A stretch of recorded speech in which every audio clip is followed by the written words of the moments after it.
Hey guys, sorry, I don't mean to go all FDR on you or anything, but here's the new deal. All the interviews are now going up first at scotthortonshow.substack.com. Of course, they'll all be going up at scotthorton.org the next day, and the archives going back to 1999 will still be free for you there at scotthorton.org.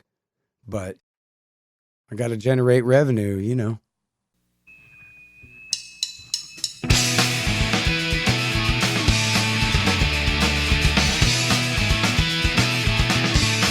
All right, y'all, welcome to the Scott Horton Show. I'm the director of the Libertarian Institute, editorial director of antiwar.com, author of the book Fool's Errand, Time to End the War in Afghanistan, and the brand new Enough Already, Time to End the War on Terrorism. And I've recorded more than 5,500 interviews since 2003, almost all on foreign policy, and all available for you at scotthorton.org. You can sign up for the podcast feed there, and the full interview archive is also available at youtube.com/Scott Horton Show. Hey, look, you guys, on the line, I got Peter Van Buren. He used to work for the State Department, but he's a good guy now. And he wrote this book called We Meant Well about working for the State Department in Iraq, and the ghost of Tom Joad about the financial catastrophe, and the tip of my tongue about Hooper's War. Hooper's War, exactly. About it's a novel about World War II Japan, but really it's about you and me right now. And his website is We Meant Well, and he writes regularly at the American Conservative and from time to time, at least at the Libertarian Institute at That's right. libertarianinstitute.org. Welcome back to the show. How you doing, Peter? It's a pleasure to be here, Scott. It really actually is. Good. I like talking to you too, man. I'll Yeah. tell you what, I like reading your stuff too. You're pretty bright. So a lot of us have been worried that, not to be too alarmist about it, like, oh, there's going to be a nuclear war. I have a friend of mine who texts me every week or so, like, okay, what do you think it is, man? 90-10, 80-20, 70-30. He's moved out to the country. I'm kind of not that alarmist. I think, it's probably not going to happen, just like my whole life, it hadn't happened. At the same time, though, I think it can only be fairly said that the current level of tension and violent crisis between America and Russia is worse than 1983 and the Able Archer near miss and just that whole kind of era of tension of the early Reagan years. We weren't in a hot war, proxy war on Russia's border, never mind the USSR's border at that time.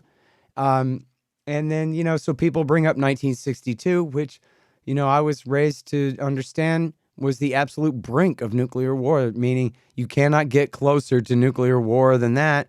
And there were some things, right, where one of those subs almost launched a torpedo, and where Kennedy kind of had to ignore Khrushchev's second letter and just accept the terms of the first one. And these kinds of things, this whole Bobby Kennedy, I read the quote today, Bobby Kennedy told I forget who, his Russian contact, I forget if it's the ambassador or not, that listen, we're facing the threat of a military coup d'etat here. You got to understand the pressure that we're on, that we're under. That's the attorney general talking, that he's afraid the military is going to remove him and his brother from power. And so that's some pretty bad times. That's the brink of it right there. They did, but it was a year and a half later. Yeah, exactly. And that's different. Had a couple of cutouts. You have to bring up the deniable parts. No, but so that's, I guess, if that's the brink, we're somewhere between 1983 and 62. And so even then we didn't have fighting. We just almost did have nuclear fighting. Yeah. But so anyway, I'll be quiet now because you got this. I just want to hear you talk about what you think about this. You have this article where you go, I'm only moderately concerned, if I could paraphrase. So I want to hear your thinking. I wouldn't even go with moderately concerned. I'm not actually concerned that there's going to be a nuclear war. I think I'm far more worried in kind of a broad sense that there would be some accident that would if you want to know what keeps me up at night, it's North Korean industrial safety and security. It's the idea that those guys have nuclear power plants where they've got to have been duct taping the duct tape for the last 20 years. And that's what keeps me up at night. If you want to talk about worrying about nuclear stuff. You know, North Korea is on my list here today, actually, and I Okay, think that's very important. But we'll get to them. okay, That one of those nuclear power plants goes critical and they don't have a clue of how to control it, and the wind blows the radiation all over Seoul or all over Tokyo or vice versa, and then the Chinese uh, feel they have to intervene in order to stop a global catastrophe. And so the Chinese basically invade North Korea, and the United States has to sit there and decide whether to trust the Chinese are basically just showing up long enough to tamp down the nuclear destruction, or whether the United States needs to get directly military involved against the Chinese. And since there's not much to bomb in North Korea, that whether the United States needs to start striking north of the Yalu River at the buildup of Chinese forces. And meanwhile, the nuclear power plant is leaking all over Northeast Asia. So that's my disaster scenario. And that one is as real as one untightened bolt somewhere in North Korea.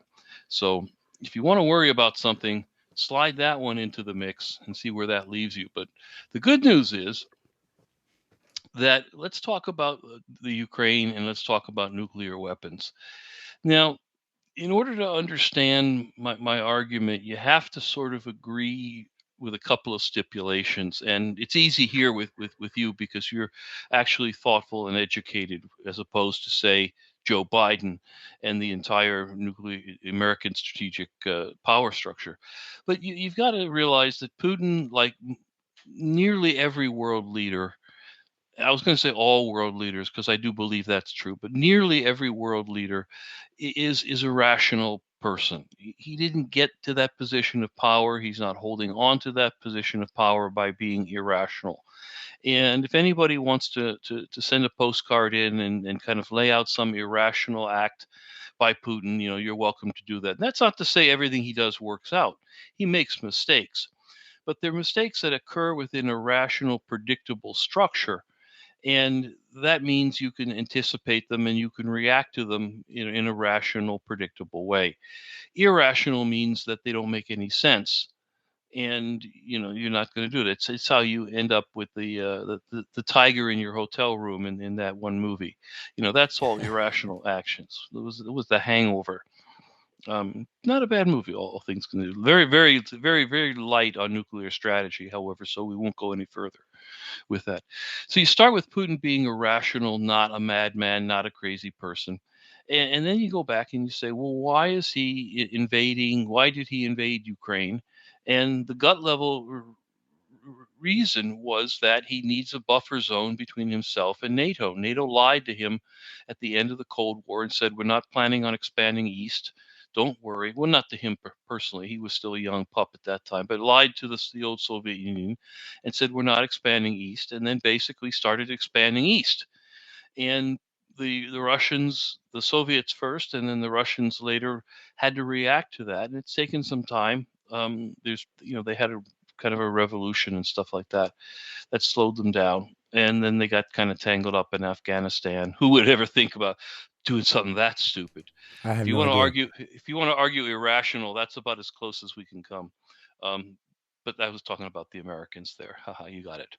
Um, and so Putin needs a buffer zone between himself and NATO, and that's what he's doing in the Ukraine. And he's been able to satisfy that for the most part. He's gotten a bunch of land that, if he, at least, it hasn't gone as well as it should have militarily for Putin, and so it's not quite back to the 2014 borders, but it's going to eventually work its way into that same place. You're going to look at an end game here that's sort of status quo of February of 2022, which is basically status quo of 2014, where you've got the eastern chunk of Ukraine, a good 20% of the country, under Russian control. If that's the goal, then you don't need nuclear weapons to do that. Conventional weapons are going to work just fine, and in fact, are working just fine. And that anything beyond conventional weapons would be a mistake, an irrational act, and therefore isn't going to happen. We can go deeper and talk about, well, what can you do with nuclear weapons? But let me stop there and see what you think. Well, I'm not so sure that it'd be that easy. In fact, this is Okay, kind of my first objection to your article when I was reading it was I'm sure. not so sure that I think you kind of say like, you know, at the worst he'd have to lose face if all he gets is the Eastern Donbass Right. back to where he was. But I mean, at this point, he has, officially annexed all the way to Kherson and including Zaporozhye there. And of course, you know, I mean, Medvedev, I believe, is sort of Hmm. the winger up there, but Medvedev says it's time to annex Odessa next, and obviously Odessa is the jewel. McGregor is certain that eventually they're going to take Odessa too, Yeah. because historically it's a Russian city. It's part of essentially the old Russian, sovereignty through that I area there, agree. and They would like to take Odessa. Yes. yeah, well, and so they've had some setbacks, but then again, they're calling up a massive army here too, and Right. A so conventional army. right, yes, a conventional one, Yeah, but and so I'm not arguing the war's over. I'm just saying why well, we're not and going to have so I want nuclear to ask you weapons. actually about how the war is going too, because that is a huge part of this. I'm Yeah. reading a thing this morning from McGregor, which is typically, pessimistic from the Ukrainian point of view about their ability to withstand Russian pressure over the long term. But then I'm sure you saw this thing in the New Yorker where they talked about how you have the CIA and the Special Operations Forces and the Joint Chiefs Command Structure, Joint Staff, whoever, who are helping the Ukrainians plan this war. And they got all these fancy algorithms that help them, figure out their counterattacks. And they've got these HIMARS and HARM missiles now that have given them this huge advantage they didn't have before, and all of these things. And so they're pretty sure that they're going to be able to continue to push the Russians all the way back out again. So there's a unstoppable force and an immovable object in the form of massive Russian infantry on one hand and NATO technology and money on the other. And I don't know how much manpower the Ukrainians really have. It seems like a nation full of fighting age males if you conscript them all. So Yeah. it looks to me like the war could go on and the battlefield could be, could go back and forth Yep. quite a bit. And that, I don't, what's her, Evelyn Farkas used to work for Obama, had a thing in what you call it, the Hawks news that came out yesterday about, and the subtitle even is like, yes, we do risk escalation to war between America and Russia, but we can't stop now.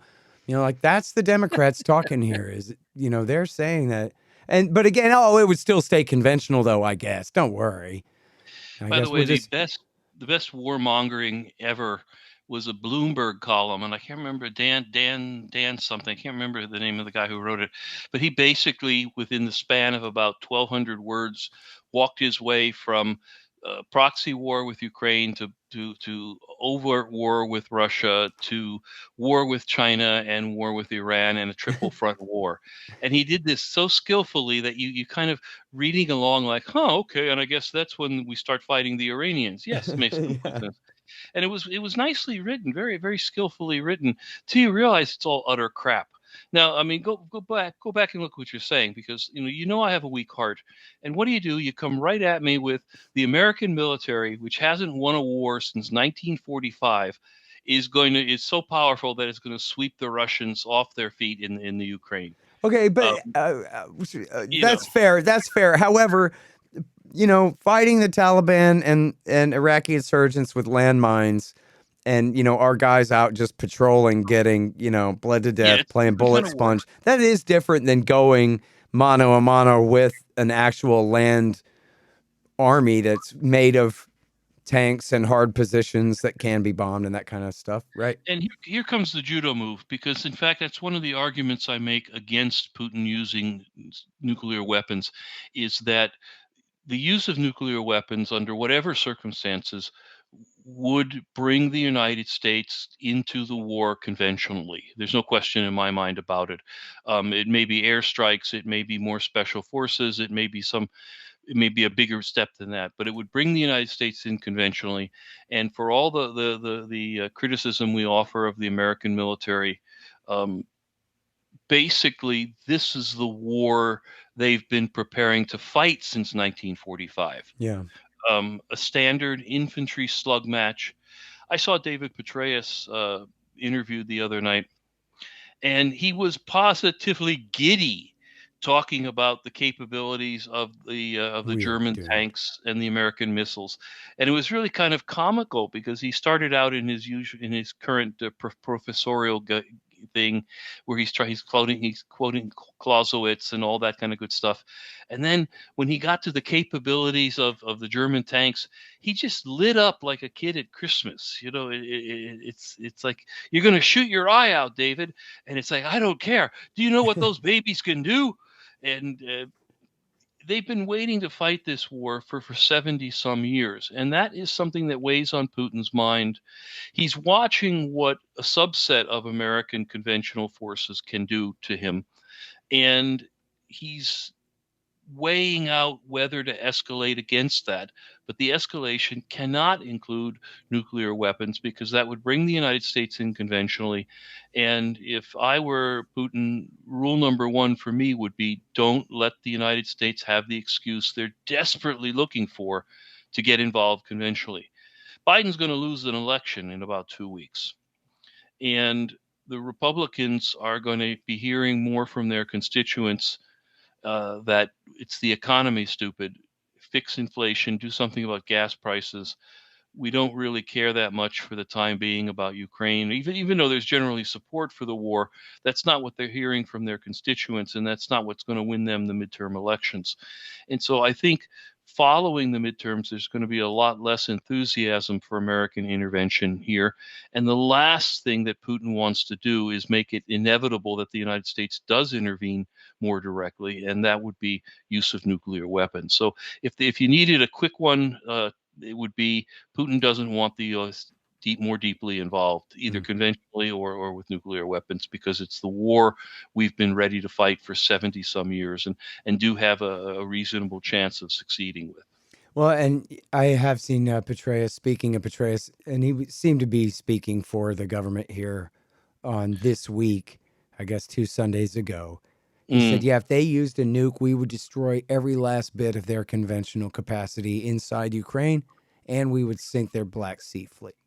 yeah, So my thing is not, oh, I think Putin is about to break out a nuke any minute now. I'm just yeah, saying, for the sake of our argument here, he's already broken out one.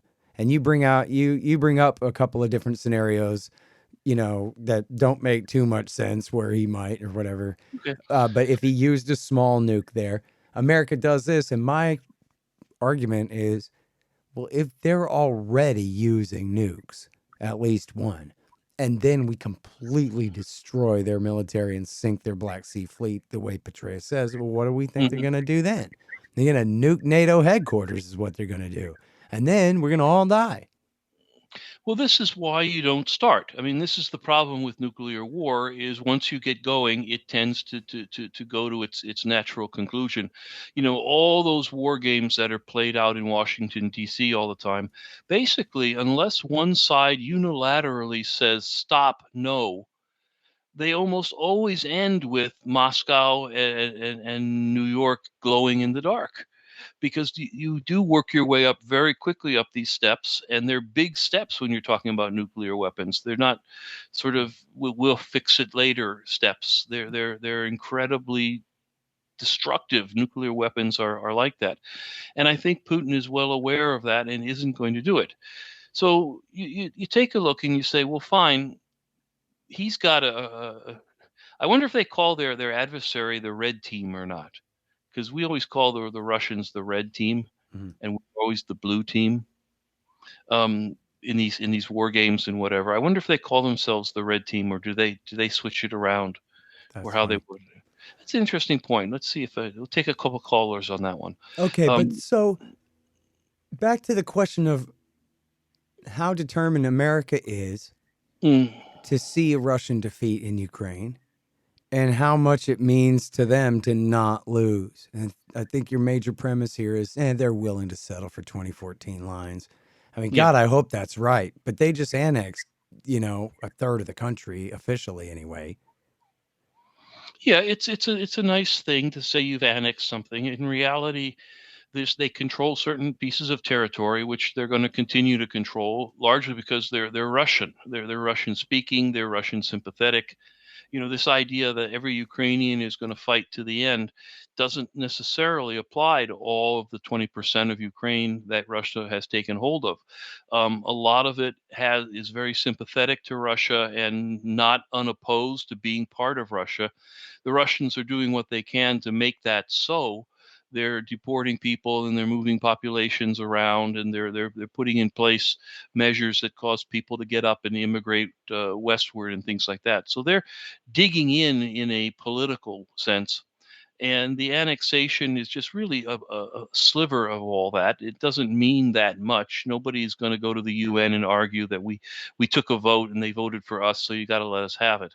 I think it's just one step combined with moving populations around, putting in place rules and laws, if you will, that will cause people to leave if they don't like what the Russians are doing, and make it easy for them to do that. Don't bomb the convoys and all that other good stuff.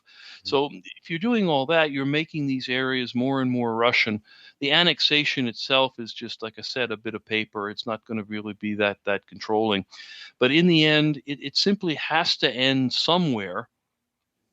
And I don't think the Russians are as dumb as they look and are going to ask for another Afghanistan. The United States would be thrilled to give them another Afghanistan, where we micrometer increase the level of equipment and troops and technology to the point where we just keep the Ukrainians from winning, but we don't let them slip into losing.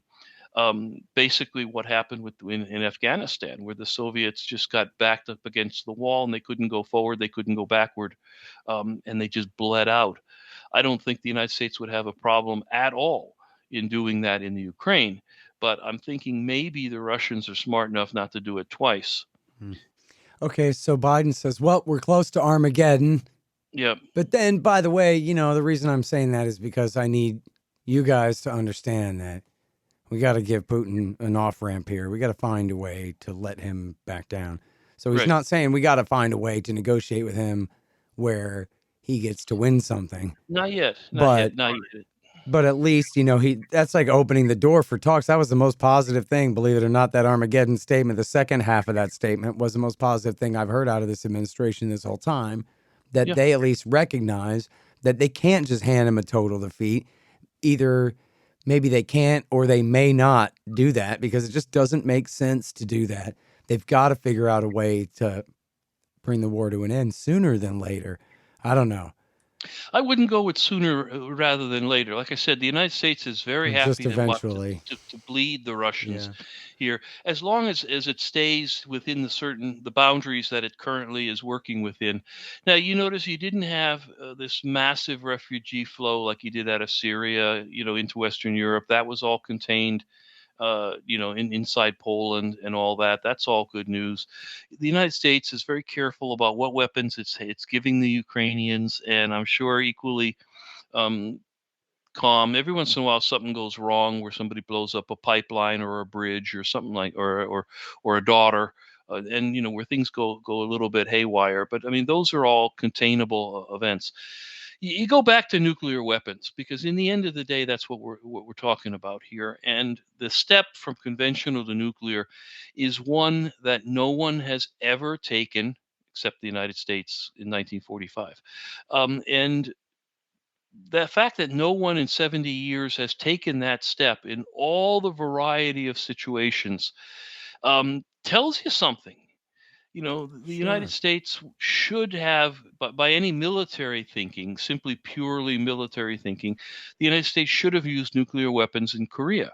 When we were getting chased out of North Korea by the Chinese army, the whole Chosin Reservoir scenario and all that good stuff, the United States should have used nuclear weapons. That's the perfect use of nuclear weapons, is to blow up large concentrations of the enemy.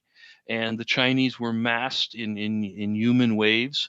They were otherwise unstoppable by conventional weapons. And the United States was not only losing face, but losing tactically the whole point of what they had achieved so far in the war. It would have been the perfect use of nuclear weapons. and it didn't happen. And it was Harry Truman, the same guy who'd used him And it was before. Harry Truman, who was not a big peacenik on this particular issue, with Curtis LeMay, advising him, and Douglas MacArthur, Right.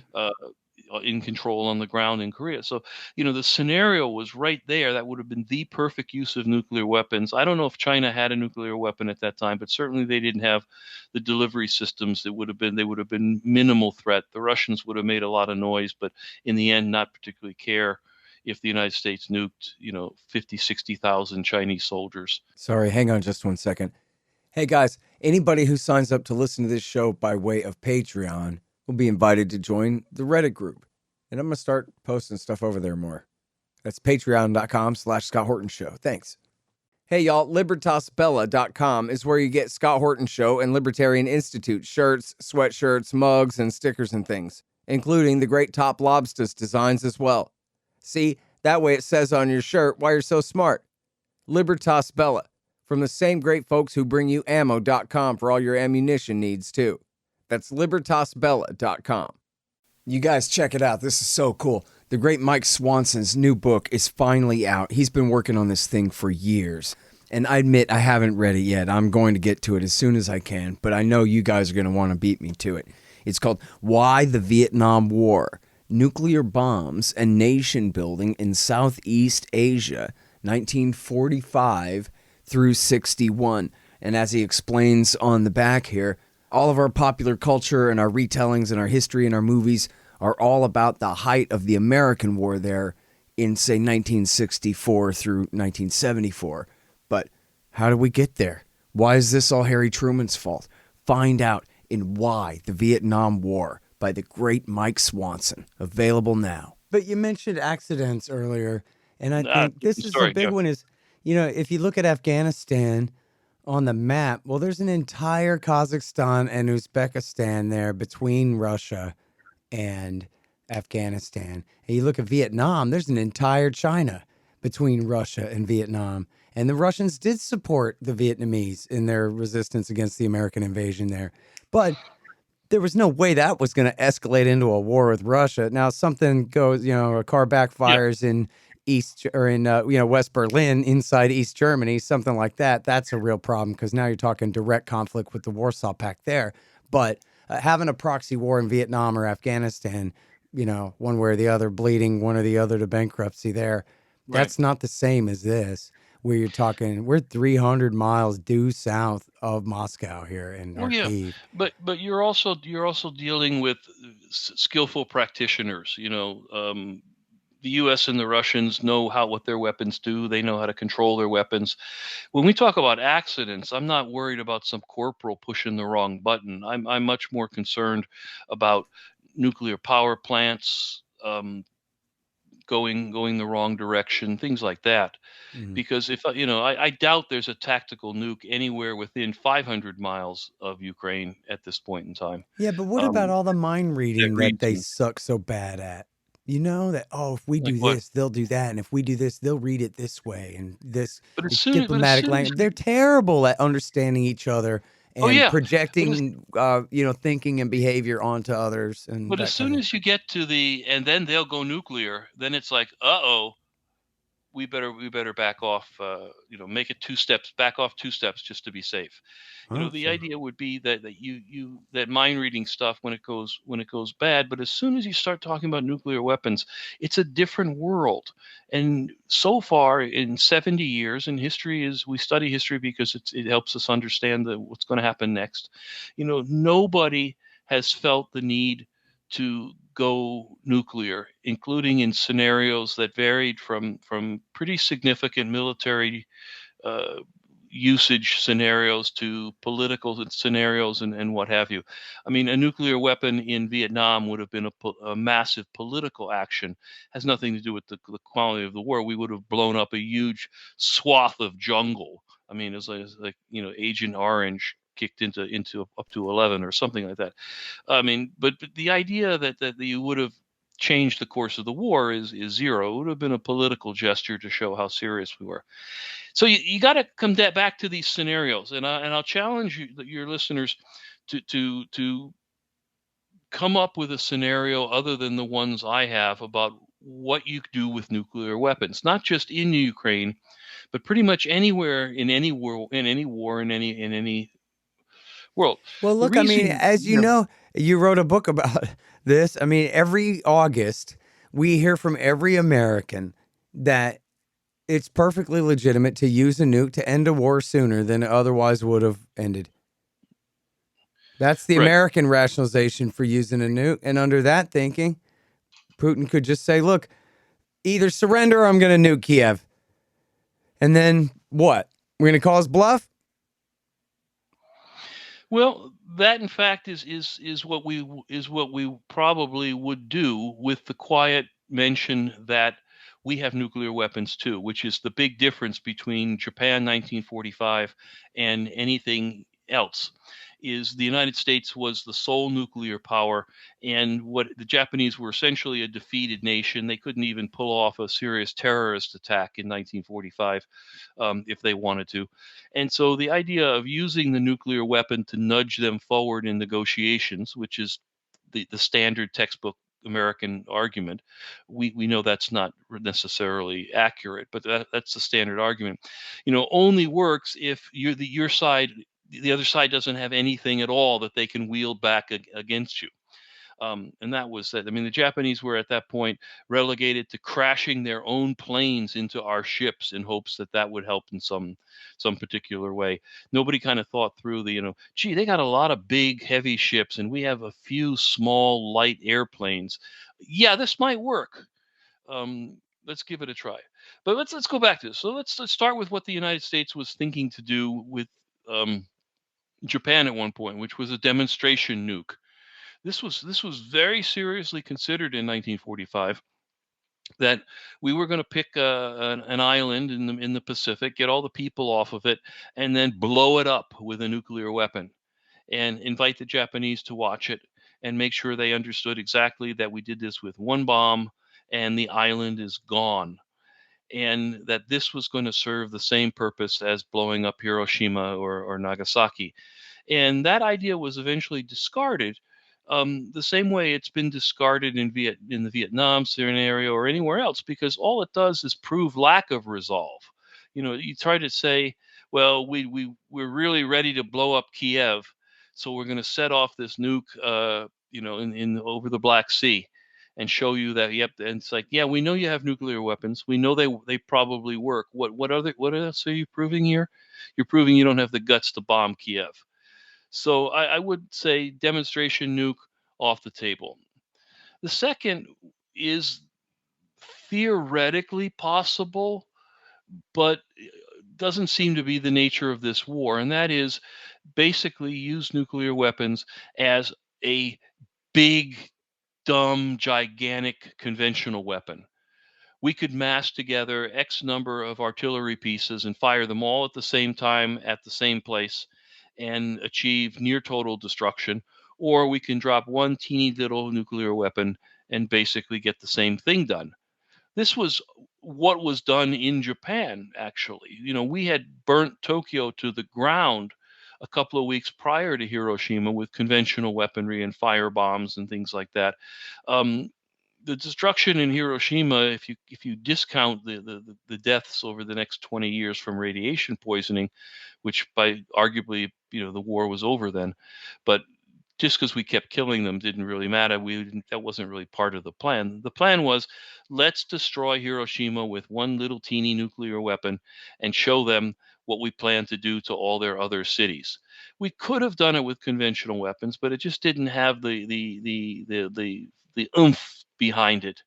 So you can do something like that in the Ukraine, but what are you going to blow up? I mean, you're going to irradiate territory you hope to conquer. You're going to just bring the United States in as an after effect and say, okay, well, we turned Kiev into cinders. Now the Americans are on the ground in Ukraine. Not necessarily a win-win situation. Got You prevailing can, winds to deal with, too. and yeah, there you go. Think about that. You've got prevailing Literal winds. blowback. You've got points to Scott on that one. Literal blowback. Plus the Backdraft. possibility that the United States is going to get involved with their own nuclear weapon. Third would be some kind of leadership decapitation strike, where you're going to blow out Zelensky and hope he'll be replaced with someone who's more willing to negotiate and things like that. Again, you can do that with conventional weapons. It requires a level of intelligence that so far I don't think the Russians have. The United States tried to do it twice with Saddam and missed both times. So it's not an easy thing to do. It also assumes that Zelensky is this miracle man, this, combination of George Washington, Winston Churchill, and I don't know, George Patton, that the Western media makes him out to be, that his loss would produce only some wimpy shadow of the former president himself, that a future leader wouldn't be just as angry and determined. So I don't think there's anything to do with that. And the last is just to force a surrender by just blowing stuff up. You blow up one Ukrainian city and say, surrender yet? You blow up a second Ukrainian city, say, ready to surrender yet? Blow up a third one, we really want Odessa, ready to surrender yet? But that, again, worked in 1945 only because the Japanese were utterly unable to defend themselves and unable to strike back in any way whatsoever against the United States. The Russians aren't going to get 2 nuclear blasts for free the way the United States did in 1945. And we would have had a third one if the bomb had been, ready, because the Japanese still hadn't surrendered. Okay, but I got more paranoid takes.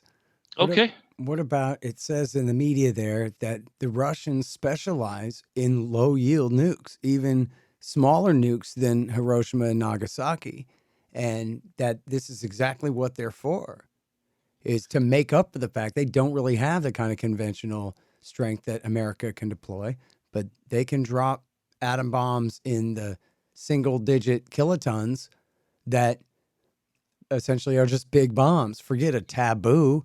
It's a big bomb when you need one. You can't forget a taboo. You can't just leave the taboo to the side. Taboos are this taboo is there in a real. Okay, but so why'd they make so many of the little bitty ones then? Well, because we have them, and you know how this works. This was the Cold War. The United States has this kind of weapon. They have that kind of weapon.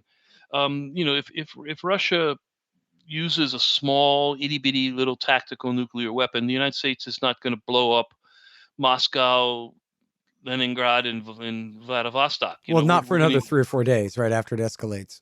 Yeah, exactly. They're gonna have a little bitty one, and we'll have a little bitty one, and they'll have a bigger one, and we'll have a bigger one, and so forth. No, they have them because we have them, and we have them because they have them.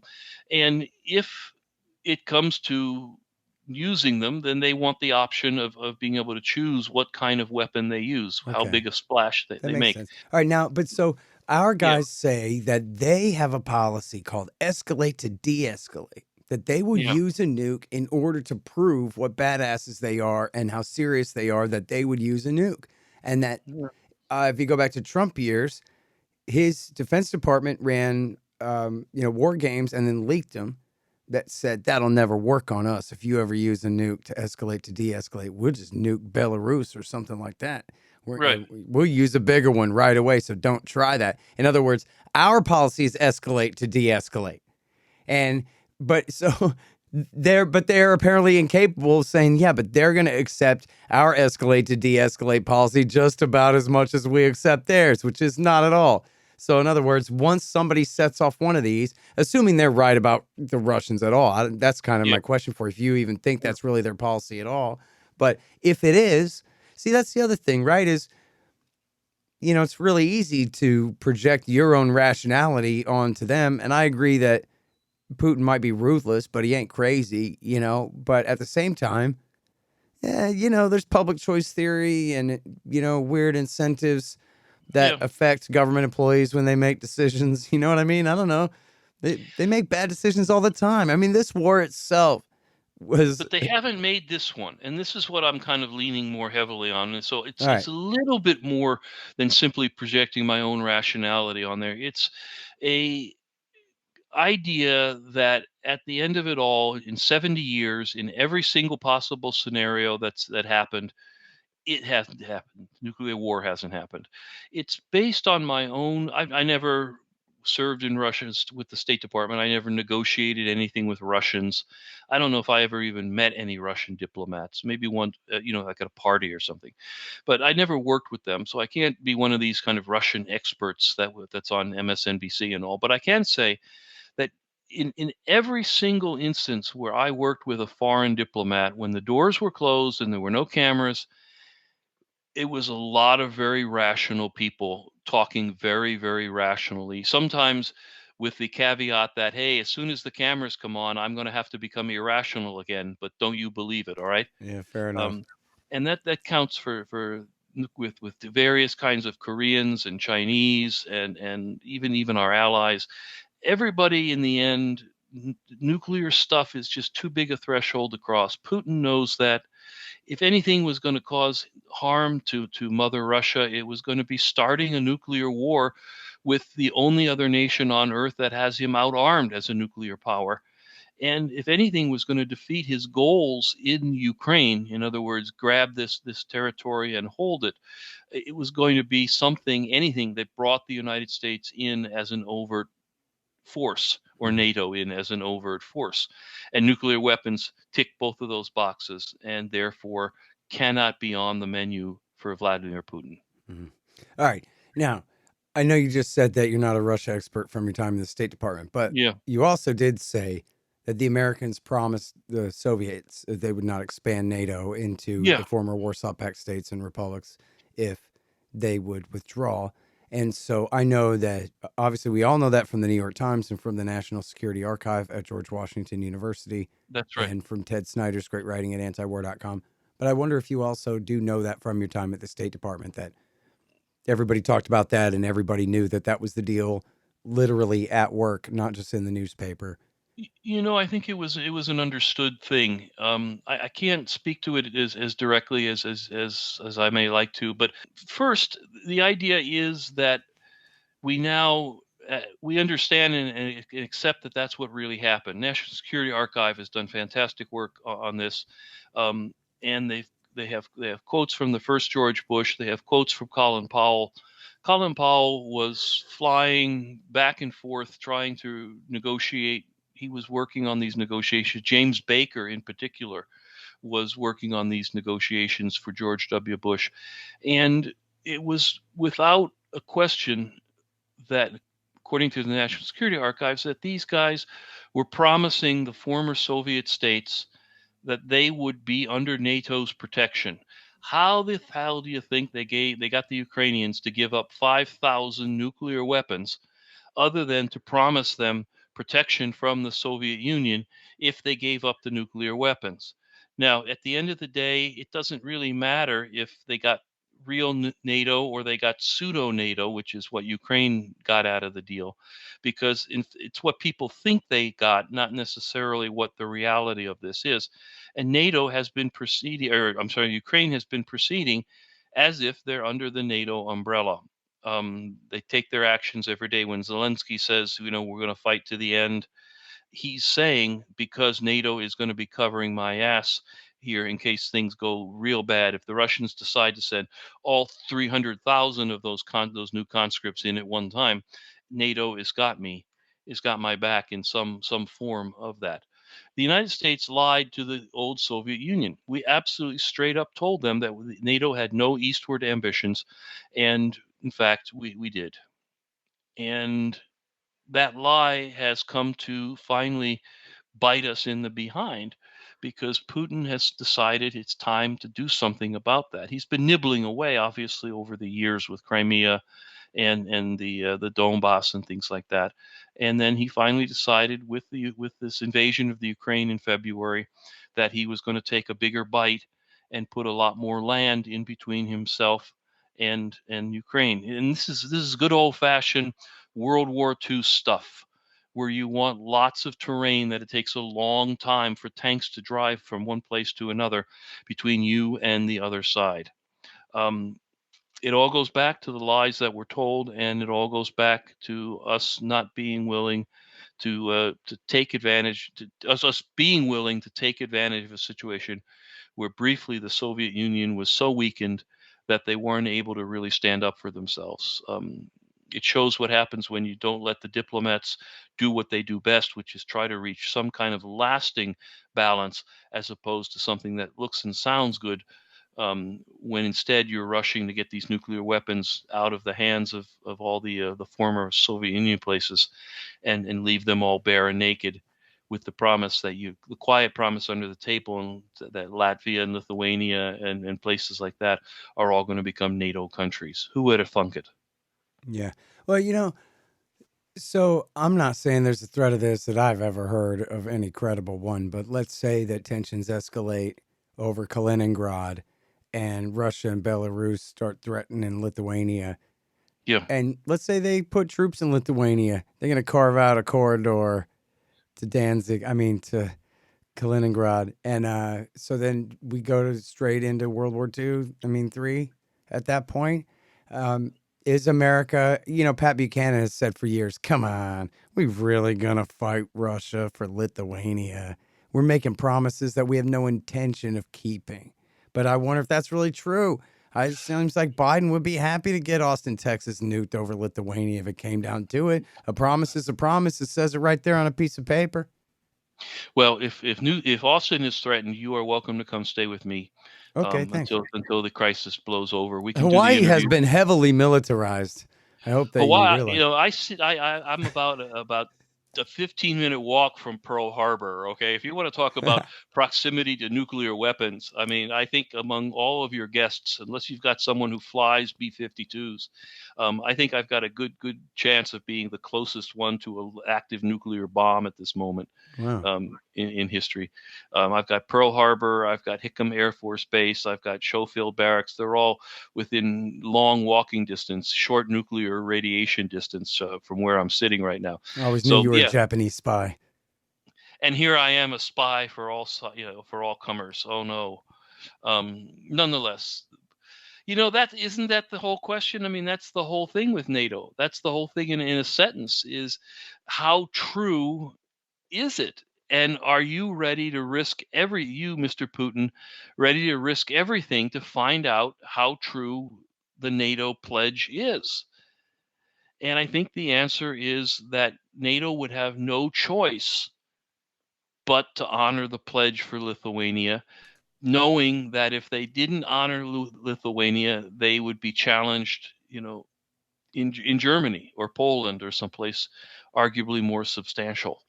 And the Russians know that we can't give in on those smaller, less, quote unquote, less important places.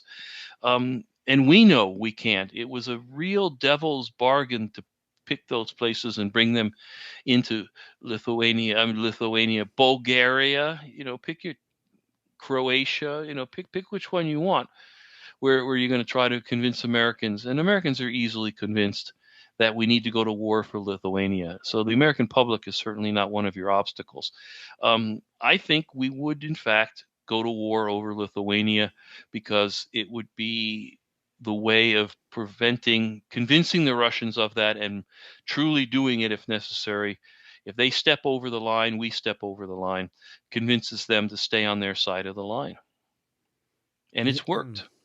Well, until it doesn't. Until it doesn't, right? Yeah. Sorry, hang on just 1 second. Hey, y'all, Scott Horton here for Tennessee Hot Sauce Company. Man, this stuff is so good. They got all different flavors. Garlic habanero, honey habanero, pineapple habanero, poblano jalapeno, and the blood orange ghost. They're all so good, I swear.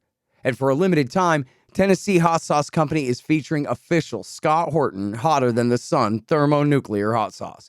It's full of Carolina Reapers, scorpion peppers, Dr. Pepper, hydrogen isotopes, and all kinds of things that'll burn your tongue clean off. Seriously, it's really good.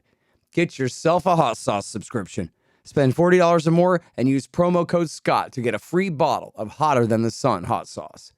That's tnhotsauceco.com. Hey, y'all got to check out these awesome busts of our hero, the great Ron Paul. They're made by the renowned sculptor Rick Casali.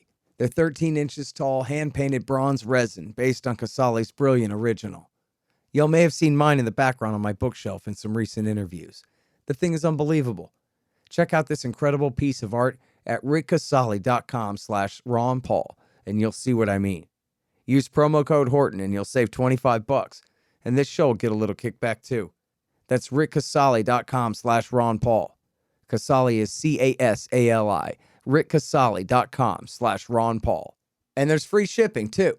So this is the thing too is, not to belabor the point, but that's kind of the point, is as you said before though, and this is why it'll never happen, so rest assured, fine. But once they start going off, there's no way to back down from there. America loses a city. What are we going to just take it? Nope. We're going to have to nuke back. They're going to nuke back, et cetera, et cetera. And then especially very early in the exchange, somewhere the blue folder gets taken off the shelf. It says use them or lose them. If we don't launch all our Minutemen right now, they're just sitting there in their silos like sitting ducks. And so, which that's their fault for putting them there, but they're the nuclear sponge. That's what they're there for. But so then we got to launch them all before the Russians hit them in their silos. And so at that point, you're talking about, a World War II worth of people killed every day for a week or so until it's all over. I want to put in a plug here for a great 1960s movie. Show up on Hulu or Netflix or somewhere every once in a while, called Failsafe, with Henry Fonda as the president. And basically, I can't remember the setup, but something happens that the U.S. and the Russians now are ready to go to nuclear war with each other, and Moscow accidentally gets vaporized by the United States.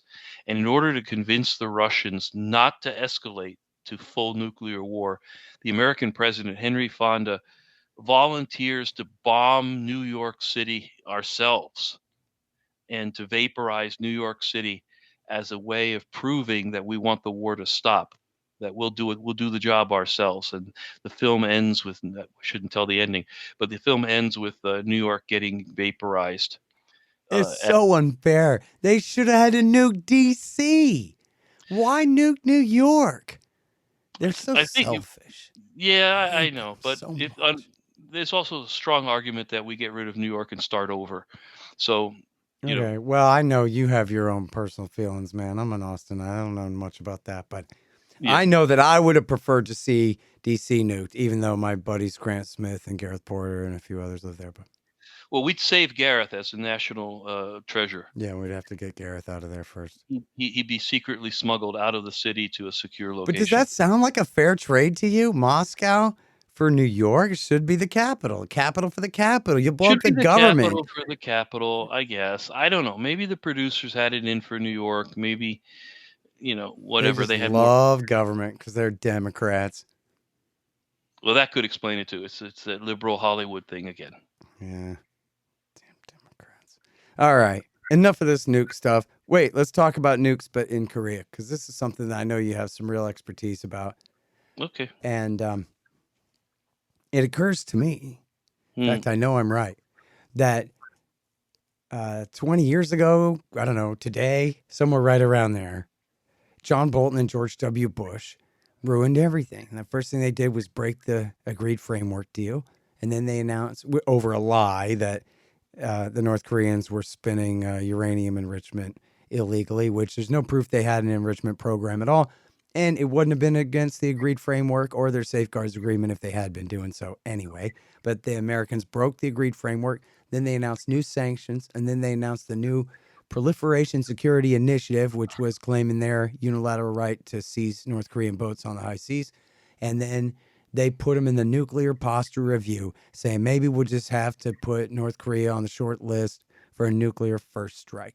And only then did Kim Jong-il announce he was leaving the Non-Proliferation Treaty and withdrawing from his safeguards agreement and started making nuclear weapons, every single one of which he's tested. His regime, him and his son have tested, have been made out of plutonium harvested from their Yongbyon reactor that the Soviets had built for them back then.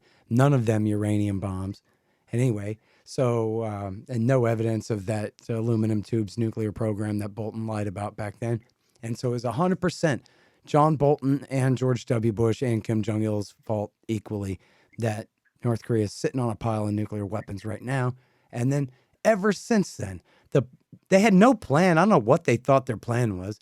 Maybe this was their plan. They preferred North Korea had nukes. I don't know. That's one question. But then Ever since then, Bush and Obama and not so much Trump. There was, well, yeah, ultimately he hired Bolton and ruined it. So, yes, ultimately Trump too. And then now Biden, continuing the Obama W. Bush policy, is screw North Korea. We hate them. We won't talk to them. And as soon as they unconditionally surrender all their nuclear weapons to us, then we'll think about talking with them about anything else. Until then, we hope that they have another famine soon because we hate them so much. Sincerely, the Democrats and the United States of America, and that's it. So I don't think that that's very smart. And I think that, like what you say about, man, a guy could drop a wrench down a silo in North Korea and the thing would go off, you know? Yeah, yeah. So, um, so make some sense out of this and correct me where I don't know what I'm talking about, but I know that I do, so you won't have to. But so, I mean, what is the damn problem here? I think the problem is that Bolton and Bush thought either they were going to call North Korea's bluff and North Korea wasn't going to do anything, or that North Korea was going to give them an excuse to go to war, and they would have gone to war. And instead, North Korea kind of threaded the needle kind of carefully and was able to go test the nuclear weapon um, without seemingly pushing the United States into some kind of nuclear response. I think North Korea exists because we want a bad guy that is like truly always bad. I think this is one of the things that pissed everybody off when Donald Trump made his nascent efforts to make peace with North Korea. Is like, no, no, no. North Korea is the bad guy that's always the bad guy, and it's the one we don't argue about. It's not. It's the one where, we don't send people there on good faith, goodwill building missions. It's North Korea, man. It's always the bad guys, the worst of the worst. Um, and the fact that North Korea has nuclear weapons is incredibly scary to me, because there you have people who are, like I said, industrial safety has got to be a terrible. It doesn't seem like it's their strong point. And you know what? Let me interrupt you here for just a second. Yeah. There are a lot of young people listening to this show, and who knows, people who are just interested in politics for the first time in their lives. Maybe they don't understand about North Korea at all. That, like, isn't it really right? This is the, like, by ratio, the greatest garrison state in the history of the world, right? Like 2/3 of the population are in the military, and everybody's a government employee, and everybody's hungry, and it's like Stalinism still, and it sucks. Yeah, I mean, it's very hard to get a feel for what's going on in North Korea because people tend to say opposite things. They say things like that, and then somebody goes and visits and comes back and says, it's not a great place, but people seem to be making a living and getting by okay like that. And then somebody else comes back and says, no, no, no, there's a famine that just killed 300 million billion people, and Yeah. we better, but well, we don't, we haven't seen the bodies, but they're missing. We can't find the people. Yeah, I And heard those before Bill Clinton. So yeah. yeah, and so you're left with this great mystery about what the hell is going on there. But everybody's happy to have North Korea just kind of stay where it is, including, by the way, the Chinese. And this is very important because North Korea, if it has any allies or friends or people that it works with, I'm not sure the right word anymore, but somebody like that out there, it's going to be the Chinese. And the Chinese are thrilled to have North Korea as a buffer zone, speaking of buffer zones like in Ukraine, Right. are thrilled to have North Korea as a big old buffer zone in between them and the United States military poised in South Korea. And we fought a war in the last 70 years there in North Korea, where American troops went right up to the Chinese border. Mhm. And as we talked about earlier in the show, almost created a scenario for the use of nuclear MacArthur weapons. was certainly pushing for it. Yeah. MacArthur was certainly pushing for it, as was Curtis LeMay and the whole World War II crowd, who saw it as an extension without realizing how things had changed. But nonetheless, North Korea exists because it has to exist. We have to have an ultimate bad guy for the United States to oppose all the time. You could see how poorly Russia worked out. We were friends with Russia for a while, and then we became enemies with them again, and now everyone seems to be much more comfortable with them being an enemy of ours than being a friend of ours.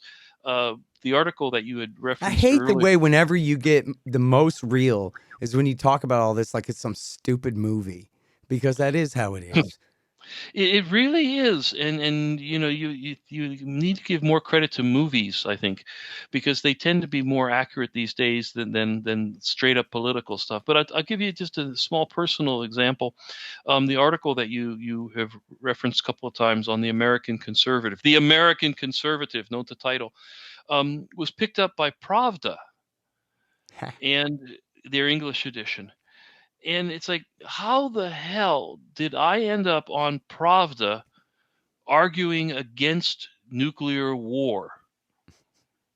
Yeah, or And arguing against, that it's much of a worry now, which is yeah, pretty nice. and it's entirely possible that not everybody was pleased that I ended up on Pravda. I mean, I had nothing to Oh, do with it. They grab these who articles cares? off the web and reprint them, and the kerfuffle blows over eventually. Ironic things are ironic. Who gives a shit? Ironic things Yeah. are ironic, but I mean, the point is that we're at war with the Russians, aren't we? Almost, sort of. You know You what? know, They just, and this was going on right before the war broke out. And then I swear I better find the footnote now because I'm going to forget it.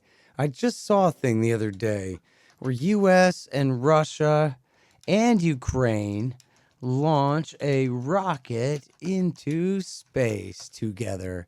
Like this is still going on. October 5th. Russian launches to space from US. And then September 21st, Russians and Americans share spacecraft despite nations, this and that. oh yeah, And the so, International Space Station, sure. yeah, and then right before the war, it was a Russian rocket with American astronauts flying a Ukrainian rocket engine up to the International Space Station up there. So, not to be all one world communist or anything, but I think like probably we could just get along with them and not have to. Yeah. I Is was that the just Star humming Trek theme? no, it's the Internationale, the communist Oh, anthem. gotcha. I The just same hum it. thing. Yeah. No, when I get I don't nervous, I believe in hum it. that It stuff, man, but I'm just saying we could get calms me along down. with them. Come on. Of course. But it's funny to see some of the old timers getting hauled out to be commentators, and the nuclear strategists from the 60s and 70s, People. and all the people I who don't did watch the. TV, man. I can't take it. I don't have the stomach for it no I more. have to tell you, I've got a hospitalization coming up, and I think the thing that terrifies me the most is not the possibility of sudden death at all, which would in many ways get me out of a lot of deadlines I'm having a hard time with, but instead the idea that I'm going to have to watch like a week's worth of television because there's nothing, I won't be able to get out of the bed, and I'm not going to be able to roll around, and it's not really the environment where you can do a lot of serious reading. So I'm going to end up watching Podcasts, man. You need TV. podcasts. I need podcast stat for this, man. Yeah, big time. Otherwise, it's this idea that I'm going to have to watch network news and TV You know shows, what's and if great, man? It's just watch Norm Macdonald. That's all you got to do. There's so much at I'm Not Norm is the I YouTube shall I shall channel. give that a try. Now there will be painkillers involved, He's got a so that great bit on North Korea too, where TV's like, North Korea, and he's like, I don't know, I'm not really feeling it. I'm yeah. trying to be afraid, but I'm not really afraid. Does anybody wake up in the middle of the night going, "Oh no, North Korea is coming"?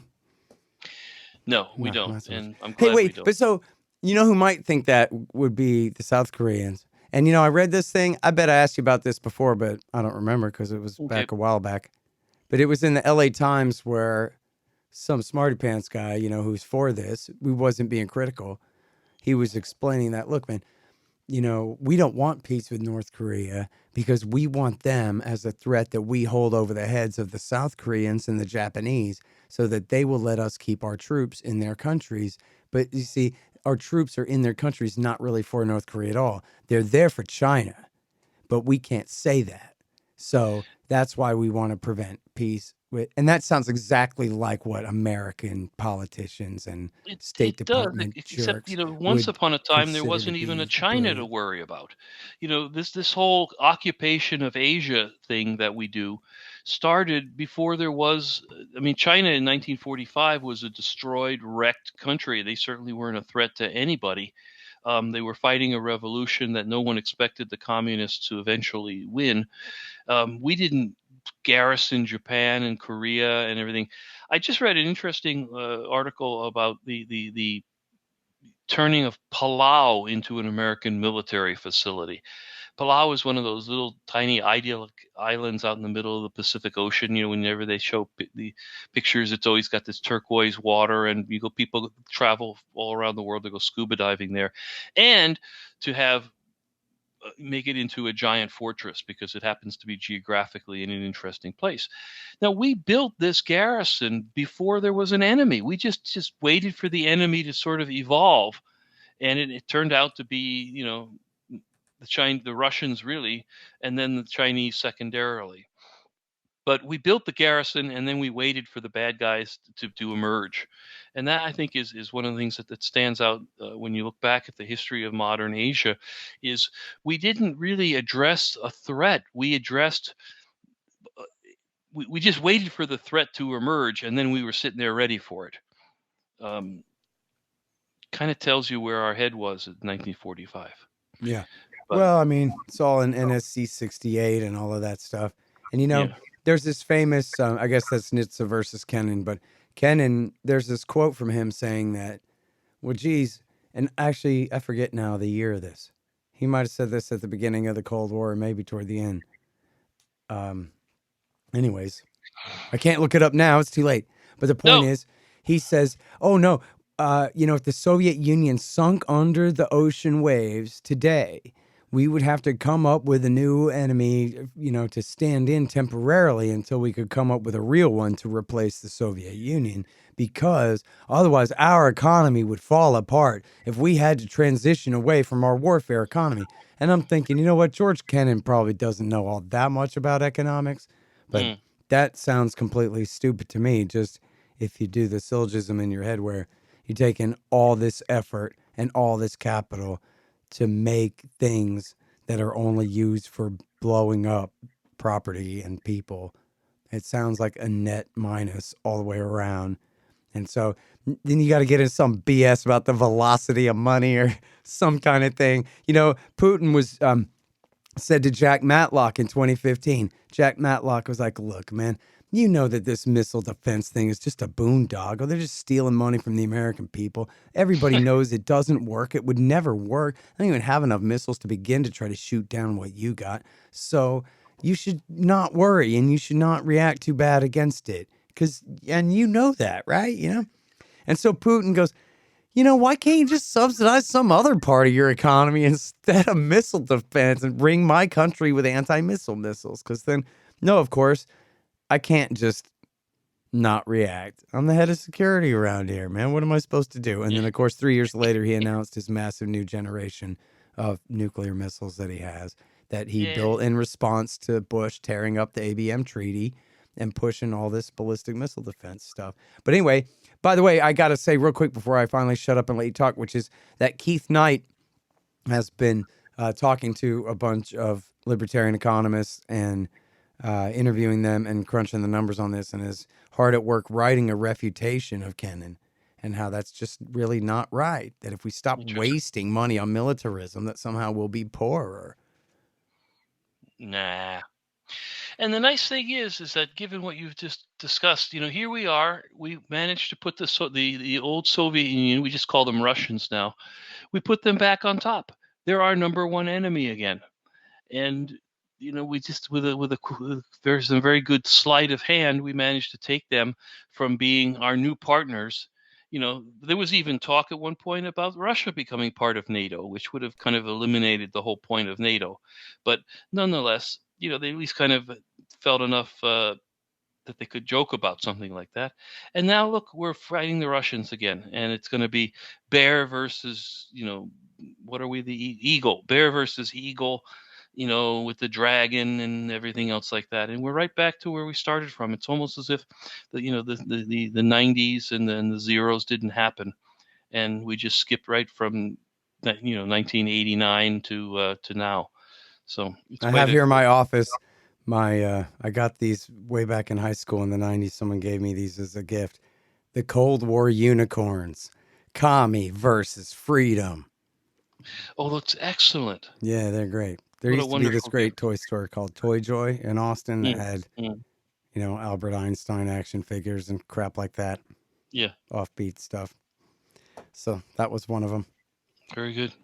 Yeah, man. So I guess time to invest what little money you have that hadn't been inflated away in the war machine, if you don't mind money soaked in blood, because it's the only way you're going to get a good return in Joe Biden's America. That's it. Strongly there. Kind of definitely go conventional 90-10. Have a few speculative dollars in the nuclear side of it, but really the real money's to be made in conventional weapons, kids. If I can give you just one word, it's conventional weapons, son. Conventional weapons. Or, how about the delivery systems for nuclear weapons, like those bombers? Because they can make a bunch of bombers and then just fly them around in circles. But those things are expensive, man. They are, and then the chance of an accident or somebody makes a mistake or flies too far. It's all conventional weapons. We're blowing through weapons, mortar shells, and the stuff that your great grandfather would have used in the Civil War. Basically, we're blowing through it like something through a goose, and that through honey through a goose, and there we go. Honey. Oh, good. That may be good place to leave this now. I was thinking that. Thought.